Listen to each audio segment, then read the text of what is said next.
This program is brought to you by the Georgia Neurosurgical Institute. For over 50 years, rendering neurosurgical care to patients of all social conditions, treating complicated problems involving the brain, spine, spinal cord, and peripheral nerves, endeavoring to encourage quality care, medical research, innovation, and education on a local, national, and international basis.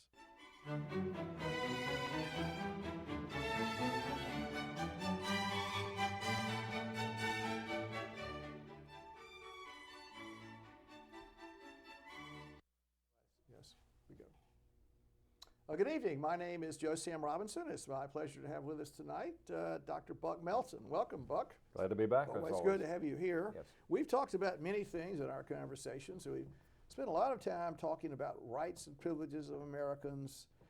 Tonight, let's talk about the polar opposite of that, which is duty and responsibility. It's a pretty broad subject, is it not? It is indeed. You can speak about moral duty, you can speak about legal duty, civic duty. There are many different spins you can put on this, but I suppose all of them boil down to that the individual is under some obligation to some other individual or entity or God or something. So we're sort of on the cusp of a social contract, are we not? And this basically, it's your legal background. There's sort of a contract that's out there between the individual and society, or between individuals and other people, or the individual and the state, or the members of the family, or some religious commitment. These contracts appear. However, they're very indefinite contracts. They're not really signed on a dotted line, so there's a lot of nebulous, ground out there as to who defines what the person's duty is to another person. Yes. Well, as for the social contract, I mean, that you can say that is a construct, the idea that we have all agreed to live in some sort of community with others, giving up our complete freedom of action in exchange for some degree of security. I have often asked, where is this contract that I'm supposed to have signed? It's purely a hypothetical or a construct. And it reflects the tension between us as going all the way back to the ancient Greeks and Plato's speculation and Aristotle's speculation especially. Are we individuals or are we members of a collective? And of course the answer is yes. We're political animals, we're social animals. Biologically we are largely individuals, but the tension between us as individuals and the claim that the community has on us, and that's where the duty comes in, because if the community, however you define that, has a claim on us, then that means we have a duty to deliver. So who gets to say who has this claim? Well, I mean, so that's what I'm sort of getting toward, and I guess we go through our long roundabout conversation. Where here. you lead me to where you want me to go. I'm sort of taking you down that Yes. path a little. But the idea of duty is that if you're in a legal, you were doing a contract, I'm going to, I'm going to rent this property from you, and I will pay you $100 a month, and I will keep the place clean, or whatever I'm supposed to do here. I won't bring any animals in, whatever. That's a pretty agreed upon arrangement. So it's definite. Everyone can more or less understand what's up and what's down. And lawyers have spent huge amounts of time to refine these arrangements, but we talked about the relationship between an individual and a group. This is very nebulous. So nobody has signed a contract, or very few have responsibilities. So for instance, if you're born in America, you're here, and you're walking along, and Vietnam appears, and then it is said that you have a duty to go there to Vietnam and do something, whatever, and particularly if you're a male, but the duty does not exist for females. And you have this sort of contractual arrangement that you didn't sign up on, and you're 18 years old, and so suddenly the government is saying you have this duty to do this. And where are we in all this? Society is constantly, it appears to me, the government is imposing duties, all kinds of people are imposing duties, that there's not any kind of individual agreement that I've accepted this duty. You have any comments about that? Yes, a lot of this goes back, and this puts me in the mind of the great line from Henry V, every subject's duty is the king's, but every subject's soul is his own. But of course the the people, the government, the state are not interested in the Vietnam case in your soul. They're just interested in your body. Yes. And sending it to Southeast Asia. Yes, a lot of that goes back to the old feudal system whereby the crown essentially owns everything, and he holds it of God himself. Yes. And so you hold everything conditionally of the king or of the queen. And so ultimately they can take it back. Yes. And you have this hierarchy, if you will, of ownership and of power and of right. And so, for instance, to shift it from Southeast Asia for a moment to your house and your real estate, that the people, the state, whoever decides they want to run an interstate through your living room, well, how can they do that? Yes. You own this living room, Yes, you yes, own this yes, land, right. but the state has the right from time out of mind to come in and say, well, we have a superior interest in this land, and Yes. we can make you give us this land. Yes. You have the duty to give it to us Yes. in exchange for money. So just to keep going with Yes. this a little bit. So many times people are, it's almost like in a state of nature, they're born into a place, a tribe, a nation or whatever, and just being born there gives them this contractual arrangement with the group where they have substantial duties that they've never signed up for. These duties, they're there, and presumably they have some rights that go along with that. They have some rights and duties now. Just to make this connection, when people say, I have a right to whatever you want to say, this is my right, I'm an American citizen, I have this right, is it possible to separate rights and duties? Can they be separated? Well, not really, and it's a question of reciprocity, and are they reciprocal? So I can have right A, B, and C as whatever, as an American citizen or as a member of a community. And I can also have duties D, E, and F. And right A may have nothing to do with duty E, Yes. except for the fact that they're all part of one system. They're not really Yes. reciprocal. But if I have right A, then that means that somebody else in that system, either an individual or a group or Right. the collective, has a corresponding or reciprocal duty A. Yes, yes, So if I have a right to a job, yes. then somebody else has a duty to give me that job. You can't really have a right without a duty. So when people, and this is something you've rarely, we're on a subject that's almost never talked about. I can't think about many venues where duty is discussed, but I can think of many of them where rights are touted about. So Yes. this is my right. You've got stand up for your rights. Stand up for your rights. But if you say something like that, that's really, you're also saying that going along with that, there are duties that the system is imposing on you, many of these duties, you never signed up for these duties. You have them, it's part of the system. But there's not an effort, I think, to really articulate what these duties are and to examine them substantially. I mean, it's sort of a nebulous situation, isn't it? Yes, and I think you see the problem come up when if you feel that a change in behavior is being forced upon you that you didn't sign up for, at that point you tend to appeal to rights. And I think you see the same thing with duties. If some new obligation is imposed on you out of the blue, that's when you start talking about rights, that this new duty somehow violates my rights. Yes, So, yes. Now, one of the things that, we can go into this duty, rights, arrangements, and it seems to me it's pretty obvious. You could obviously say, well, you're part of this collective, part of the system, and your representatives have passed a law, and you've sort of had this arrangement with your representatives. It's not a direct democracy, but an indirect democracy. So your representatives have said, this is the law, these are your duties that are being imposed on you. But okay, I can understand that. But there's a much more nebulous arrangement out there, and it's particularly, I think, in America, where these sort of subterranean duties are being imposed in different ways. And I think lawyers have tried to sort of ferret that out a little bit. Now, this is something that's always puzzled me, but apparently it's a major legal concept, and I'll just ask your opinion about it. But apparently someone is drowning, you walk down the street, and you have no duty to rescue the drowning person, none at all. You can just whistle Dixie, walk down the street. On the other hand, if you start to rescue the person, you can't abandon the effort. Now can you ferret that out a little bit? I mean, where on earth did all that come from? It doesn't sound totally reasonable to me. Yes, well, that's the basic common law rule, and it can be modified by statute, but generally under common law, it's harder to make somebody do something than to stop somebody to do something. And the drowning person is a good example. Another example would be if you pass somebody on the interstate and there's a wreck, and thousands of cars will pass in a matter of minutes. The problem with that is that it's hard to coerce or compel someone to do something.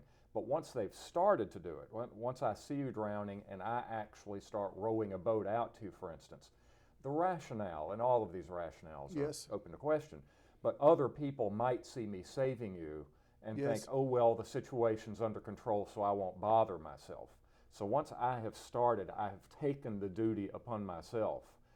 I'm no longer free just to abandon it, because at that point I may be putting you in worse danger than I found you in. All right, so what has happened is there's been some arrangement to basically, the lawyers have said, okay, we're going to limit duty. In a way, I see this as an effort to limit duty. On the other hand, if let's say you're you sell, well, we've talked about this before, you sell wedding cakes. Yes. And you have a duty when you sell wedding cakes to, I don't know, we just go through this. You have to sell them to anyone. You can't limit, you have a duty, which seems a little bit interesting, but that's been imposed somewhat arbitrarily by the courts, I would say, or in the process of doing that. Yes. You have to sell, I guess you could say it more directly if you rent, I don't know, you have a house and you rent rooms there. The state has said you have to you have a duty to rent the room to anyone that appears. Is that a fair, Yes, and there was a great deal, well, in certain categories, for instance. Up until the 1860s, 1870s, you did not have anything in the Constitution that really spoke about equality. You had a lot of elements that spoke about liberty. Right. And one of these liberties is, of course, is to run your own business the way that you see fit. If you want to close it on Sunday, or if you want to serve only members of one race, for instance. Yes. After the Civil War, Congress attempted to remedy that. The 14th Amendment said that individuals have the right to equal protection under the laws. Right. Well, in light of this equal protection clause of the 14th Amendment, Congress in the 1870s passed a law saying that you could not discriminate in your private business. Yes.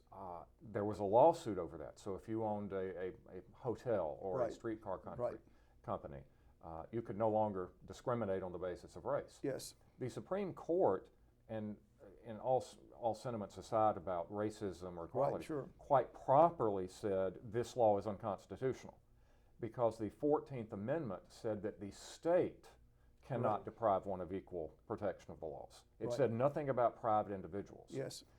It was not until the Civil Rights Act of 1964 that Congress found a way to be able to extend this to private businesses by using its commerce power.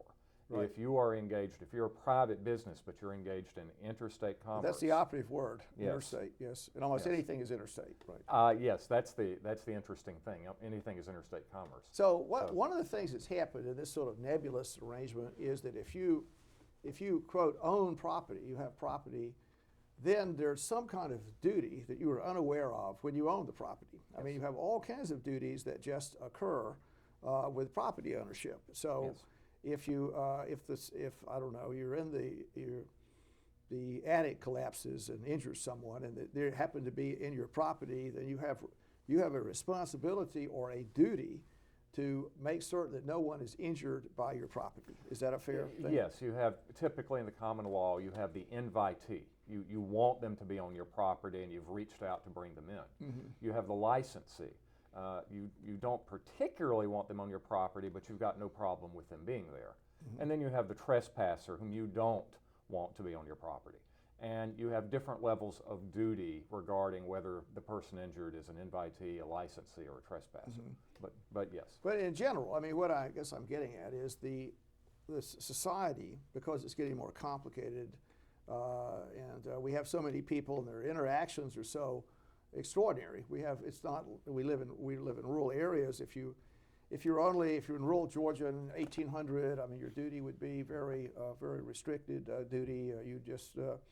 You would, I guess, because you wouldn't have much human contact. Your property rights would be pretty supreme. People would not bother you too much, and you wouldn't have too much responsibility toward them unless you overtly broke some kind of obvious law. I would think that's a fair statement. I might debate you a little bit on that. I could say that the different model would be that the state had no real reason to push its claim of right against you, yes, particularly hard, because there was so much physical right, yes, wiggle room. Yes. So, well, I mean, I'm making the case that there's fewer human interactions. Ergo, you have fewer ways to flag duty flying, since you have yes, you only the less need for the state to jump or in. anyone. Yes. I mean, so people, yes, they grew up in rural areas or rural times, and older generations, their notion of duty might not be as extreme as someone who lives in Manhattan, New York City. So in a way, the duty, you could take that in many ways. You could take it into free speech. So if you're talking and you offend someone with your conversation, you could make the case that you have a duty in your conversation not to offend anyone in the room. Now, how is that duty enforced? But there is also another kind of current that runs in human affairs, is the idea that you have in any kind of social intercourse, there are duties of politeness and appropriate behavior, and that as an individual you have, yes, and that if you violate that sense of duty, if you don't observe that duty, then all kinds of negative things will happen, although you might not go to prison for it. There can be social sanctions. People would yes, say, I don't want to talk to you anymore. I'm yes, going to pull my advertisement from your newspaper or whatever because yes, you were boorish. You were very offensive yes, at the dinner party last night. Well, to stay on the racial analog, that 100 years ago, it might grease the wheels socially for you to be a member of the KKK. Yes, right. Now, 100 years later, yes, sure, you would be sure. castigated. But I guess for you're right. Now, just going into this sort of nebulous thing about duty. So one of the things that's happening is these duties in a more complex world the word impose might be too strong of one, but at least there are more and more of them are appearing, so that as you go through your daily life, the things that are seeming rights seem to be less obvious, and duty seems to be more. So if you can take that analogy, yes, I mean, is that a fair analogy? We mentioned earlier the relationships between rights and duties. So now I'm saying, well, we're going to tilt this where your duty is going to be very high and your rights will be somewhat a little less. That's one way of looking at it. I could give it another way. For instance, I could say that I have the right to say things that are provocative, yes, and stir debate. And you could say that you have a right not to hear things that upset you. Yes. And as your right not to hear upsetting things expands, my duty to be silent on certain issues also increases. Yes. So it's not a question of rights increasing and duties decreasing. It's a question of which right is going to be given more emphasis. So in just discussing America a little bit these days, I mean, some of the issues, the social tensions are out there, or the idea is these duties are being foisted on people. I mean, they haven't signed up for them; they're just yes, appearing, and there's some resentments occurring that's reflecting itself in the political arena. I guess yes, that might be a statement. Yes. Of course, we could get metaphysical again, that with the Equal Protection Clause ratified as part of the 14th Yes, Amendment, right, that was clearly a fundamental change in the law. Right, That yes. we, the people, came together and organically changed our fundamental law. Whereas the Civil Rights Act, Yes. which was upheld by the Supreme Court, since that was just a regular law of Congress, then theoretically you could say that Congress had always had the power to do that. Yes. And so the fact that Congress's power to impose these new duties of equality, that Congress had always had this power, but it had apparently been kept somehow secret from us is what stirred a lot of outrage. Yes, How yes. dare we adopt this new direction? Right, right. Now, just to discuss the duties and rights, and then the fact that people it just happens. One could look into the condition of slavery. I mean, so all right, you're an Afro-American person. You live in Georgia in 1800, and you're born into servitude. And then you could say, here's your deal, and this is what society is enforcing on you. You've got you've got very few rights, maybe almost, well, I don't know, maybe there's some out there somewhere. Not too many. No. Very few. I'd have to say and no. you're maybe there's something somewhere. Yes. Actually, as a matter of fact, I think the Southern laws in regards to servitude, slavery, were extreme compared to Brazil or other places where there are lots of. Indeed, there were some rights that Yes. slaves had, but much less so in the South. And then the duties were pretty extraordinary, were they not? So you had that imbalance that occurred. You know, it's funny because I've never even thought of the word duty with regard to slavery. That if you look at the law of slavery, that it's a very strange situation. You have people and you have things. Right. And people have rights and things do not. Right. And the very strange legal condition of a slave is that it was overlapping. Right. That as a slave, you are a person who is treated as if you were a thing. Right. A person yes. who is treated yes. as yes. article of yes. property. Yes. And so Which was yes. probably, just looking at the history of our species, just to say this, I don't want to go too far into what is it called, Whig historiography. I'm Yes. not going to go there, right? You know the Whig, what was the guy, Butterfield. Yes. I don't want to go into Butterfield. Yes. Well, all right, I'm staying away from Butterfield. All right. But in any event, the takeaway message is that for most of how our worlds come to be as it is, for most of humanity, of our species has been here. Some kind of the relationship has not been as egalitarian as it is now, and most people had some kind of restricted rights and major duties. Yes. I guess I would say that. Major rights and major duties, and then those ratios changed as I guess the society evolved. And now what I was trying to get at is that this ratio may be somewhat impermanent, may be going up and down. So duties may be cast on you, rights diminish, duties get bigger, if you could say that. And each individual person has their own kind of deal in regards to rights and duties. Yes. And some people get more duties thrust upon them and fewer rights, and Yes. the converse happens. Yes. Well, the direction I hear you moving in, or I think I hear you moving in, you started with a reference to the social contract. Yes. And of course, one of the basic ideas of contract, both to a lawyer's ears and I think to the ears of a political philosopher, is an individual, or technically more than one Right, individual, yes. voluntarily entering into an agreement. Right.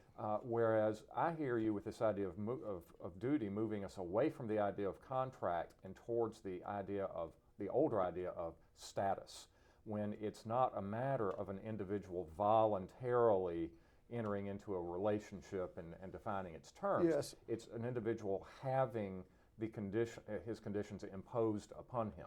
So being born into slavery. Yes.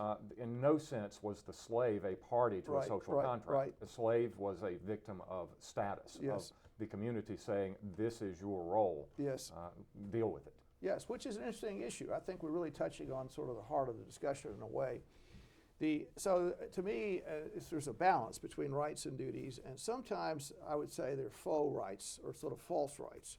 So in the defense, if we were slave owners and it was 1800, well, let's pick another year, 1850, and there's a debate between the North and the South, and the people in the Southern slave owners would say, well, there's no difference between what happens in Lowell, Massachusetts with the mill workers there. There's absolutely no difference.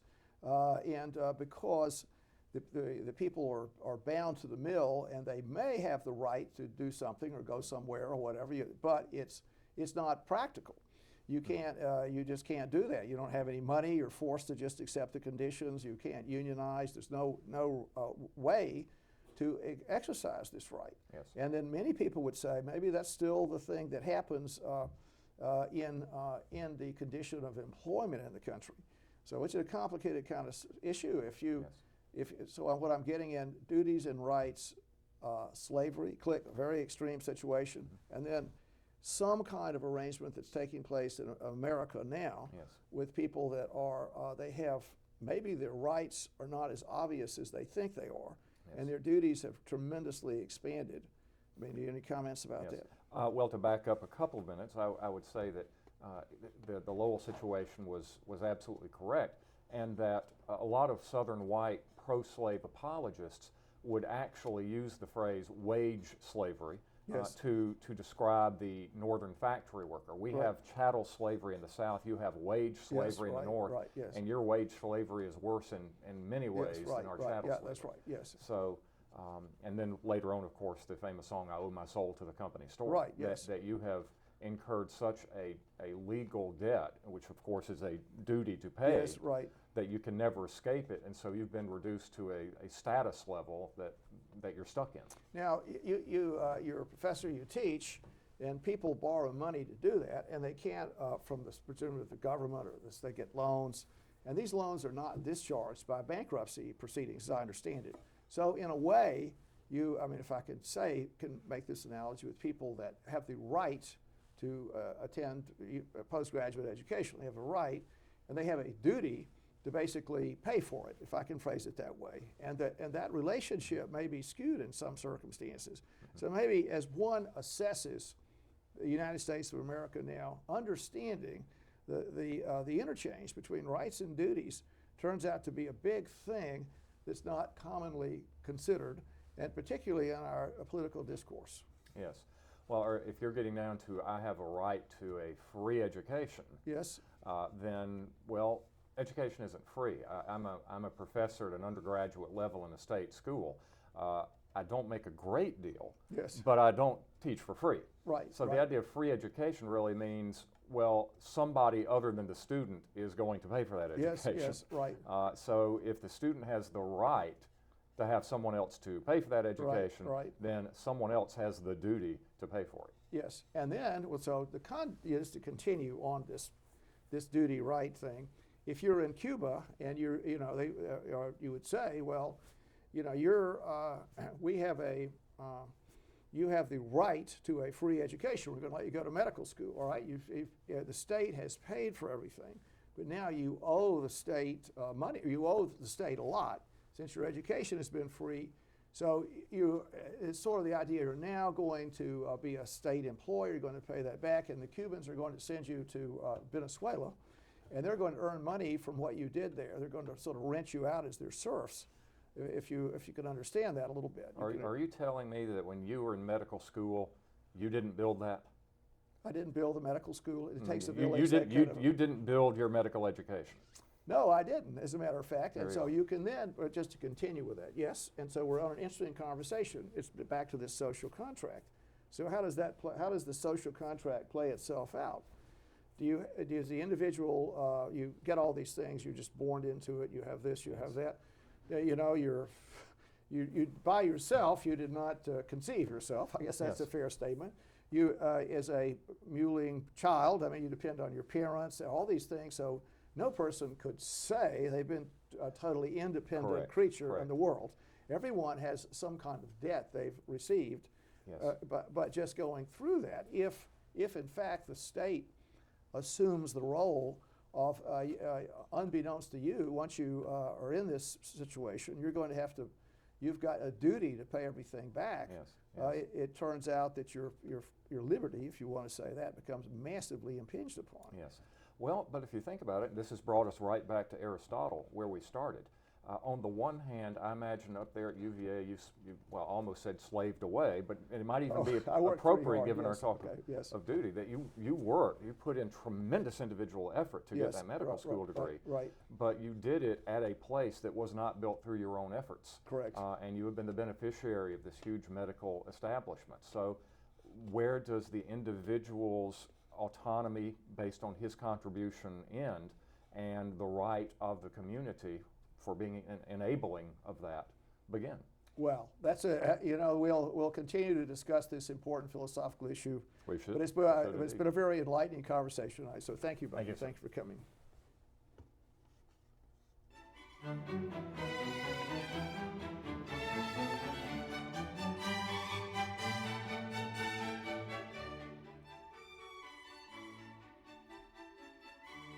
This program is brought to you by the Georgia Neurosurgical Institute. For over 50 years, rendering neurosurgical care to patients of all social conditions, treating complicated problems involving the brain, spine, spinal cord, and peripheral nerves, endeavoring to encourage quality care, medical research, innovation, and education on a local, national, and international basis.